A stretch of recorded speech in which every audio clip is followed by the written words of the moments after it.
Thursday morning. Ian passed over the night. It's currently directly left of us about 5 miles. Trying to make its way out to the sea or up to Daytona area. But them waves, man, look at those waves.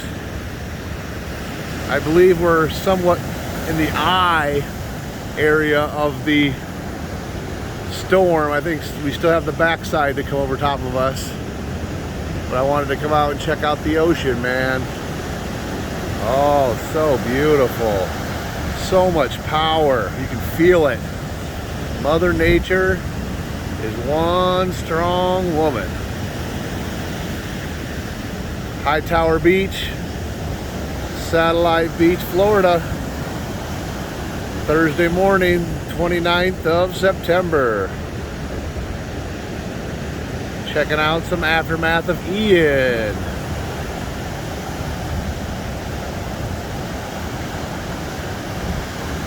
Look at those waves.